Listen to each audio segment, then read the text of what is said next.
Is dropshipping on Amazon dead in 2026, or did people just misunderstand what was actually allowed in the first place? Well, retail dropshipping on Amazon using suppliers like Walmart or, other sites like it has always been against Amazon's terms of service. And over the past few years, enforcement has gotten a lot stricter here. Suspensions are a lot faster, appeals are a lot harder, and the margin for error is almost zero. So if retail dropshipping is basically a ticking time bomb on Amazon, does that mean that the opportunity is gone? No, not even close. It just means that the model has shifted towards something that's more sustainable, wholesale dropshipping. And in this video, I'm going to break down what it is, why it's allowed, and how it works in 2026, and also how I would transition from a risky retail method to a compliant wholesale system if I was starting again today. So most people don't know that wholesale dropshipping is actually allowed on Amazon if you do it correctly. Here's the difference. With wholesale dropshipping, you're working directly with brands, distributors, or authorized wholesalers. You are opening legitimate wholesale accounts and you're receiving proper invoices for those purchases. The products are shipped either directly from the distributor to the customer on Amazon or through an approved fulfillment partner that you're also using. And you're listed as a seller of record and responsible for the customer experience. That distinction matters, okay? Amazon doesn't care whether you physically touch the inventory or not, okay? They care that you're the authorized seller of that product and that you can provide valid invoices, and most importantly, that the customer receives a professional buying experience, right? They want to make sure that you're taking care of their customer and you're not like smoke and mirrorsing and like taking advantage of them and drop shipping them something that's cheaper on another website. Okay, in 2026 the opportunity is not in arbitrage between retailers, it's in building relationships with suppliers. So the first shift that you need to think about is making it legitimate. If you want to survive on Amazon long term, you need real invoices from real companies. That means applying for wholesale accounts, providing business documentation, and sometimes getting brand approval before listing. Now, the second shift is margin discipline, because in wholesale, this matters a lot. Wholesale margins are often a lot thinner than retail arbitrage margins, but they're a lot more stable. You're not dealing with sudden retail price changes or random stock changes, and you can negotiate pricing over time. And that's really important as well, because as you start to sell more, you can eventually negotiate a better price. Now, the third shift is catalog control over it all as well. With wholesale, you can sometimes become an authorized reseller on listings that are not heavily saturated. And in some cases, you can even help brands improve their listings and expand their Amazon presence. And that creates a much more defensible and sustainable Amazon listing for you overall. Now, the fourth shift is systems. You need inventory tracking processes, repricing strategies, and supplier communication. Wholesale dropshipping is less about chasing deals, and it's more about operating a structured supply chain and kind of managing the relationship and the coordination between your suppliers and the customers. All right, real quick, before we start going, I want to show you a tool that can actually make finding winning products a lot easier. And this tool is called Zeek Analytics. It's basically a product research platform that is specifically built for dropshippers. So instead of guessing what products might sell, it actually lets you see what's already selling right now. So let me show you exactly what I mean. Here we are on Zeek right here. Once you're inside it, the first thing that you can usually do when you're, right off the bat is just go to product research. There's a number of ways to actually search on here, as you can see the different options, and I've covered this in several other videos, but my favorite way to just get started is product research, all right? Now, what this does is it analyzes real eBay feedback and also other data across other websites as well, and it shows you products that are already getting sales. So for example, let's say that I wanted to find products in the home kitchen niche, right? Which is always a great category, obviously, for drop shipping, depending on where you're selling.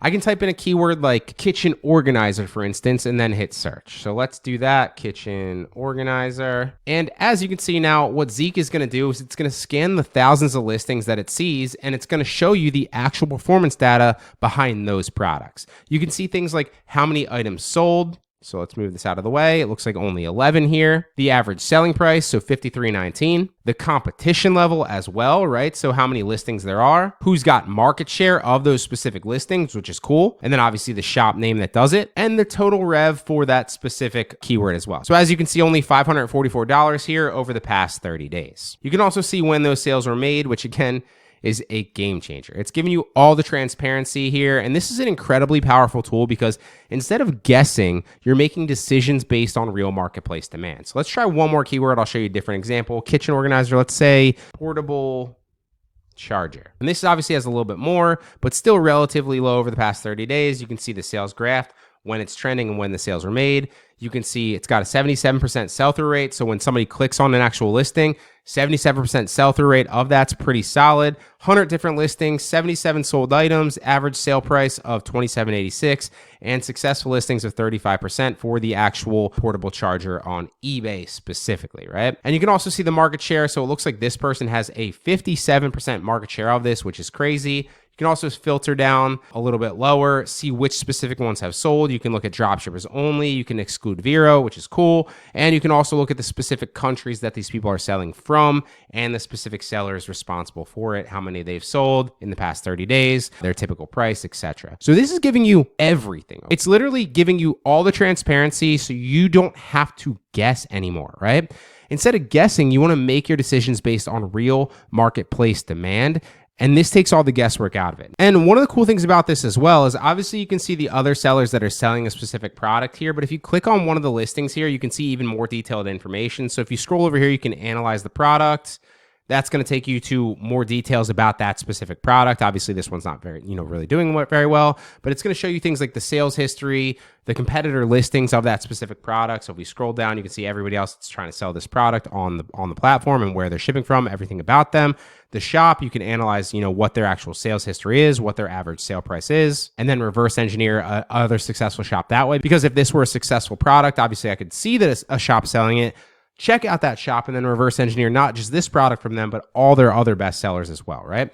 So that way, if you see something with, consistent sales, but relatively low competition, it could be a really strong product opportunity. Now, one other feature that I absolutely love is competitor research as well. So if you click into here and you find a successful seller in your niche, for example, all those other sellers that we saw, you can actually paste their store right here into the competitor research tool. And I love that. It's going to show you their best selling products, what items of theirs are generating the most in revenue, and what products that you might want to test in your own store with everything in between. So all you need to do is search their store name, and obviously it's going to tell you everything about that. And then you can come down, you can analyze their store here. It's going to show you all their top sellers, their sell-through rate, their active listings, their revenue in the last 30 days, and what their specific top sellers are, right? So total sold here, you can obviously sort this, and their worst selling product is that one. Their best selling product is this one right here, generating almost $30,000 for an average sale price of $621. Looks like they're selling gold coins, but they're also selling a number of other things as well, all right? Instead of reinventing the wheel here, you can basically just reverse engineer what's already working. And that's a game changer. It saves you an insane amount of time when you're already trying to scale a dropshipping business.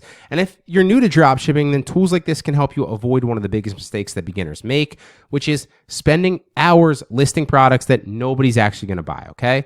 Instead, you can focus on items that have already proven demand, and that way you can get sales a lot faster within a shorter time frame. So if you want to try this out for yourself, ZK Analytics actually lets you test their entire platform for just $1, which is a game changer. I will link it down in the description below so you can check it out and see how well it works. And honestly, if you're serious about dropshipping, having access to real data like this can make a huge difference when it comes to finding profitable products. Jumping back into the Amazon portion of the video, at first glance, Amazon dropshipping, is it harder in 2026? Yeah, okay.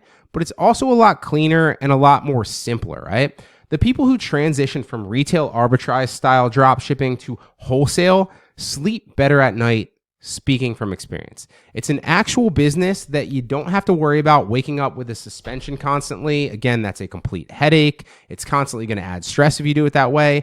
Your account, if you do it this way, is going to be much more stable. Your risk profile and your risk tolerance needs to be a lot lower, and your business is going to be a lot more bankable and more consistent.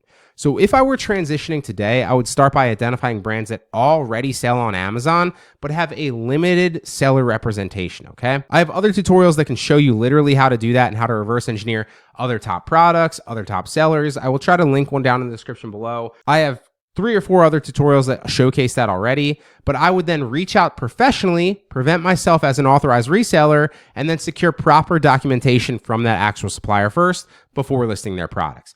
Then I would test a small catalog first before expanding to their entire catalog. And most importantly, I would build this with a long-term mindset, right? This is a more sustainable form of dropshipping on Amazon than like the get rich quick type of model that you'd hope for, trying to make $10,000 really fast on Amazon with retail dropshipping, but then your account gets suspended in the first month, right? Because here's the real evolution. Amazon's not rewarding loopholes anymore. If you try to do that, you're just going to end up with headaches and suspensions. It's rewarding professionalism and those who take care of their customers. And not just Amazon, a lot of actual marketplaces and sites are moving towards that. But obviously, this specifically is, referring to Amazon. The era of exploiting those gray areas is kind of fading and it's getting shrunken by the day.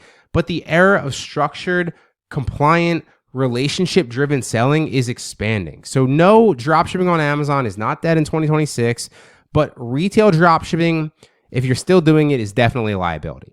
Wholesale dropshipping, done properly, is still very much a viable, scalable business model on the platform, and sellers who make that their bread and butter and transition to that are going to position themselves for longevity instead of those short-term gains that will eventually get you suspended. Now, all this is taught in depth from start to finish in my wholesale dropshipping course. I will put a link to access that for just $15 in the description below as a thank you for watching the entire video. Really hope it helps.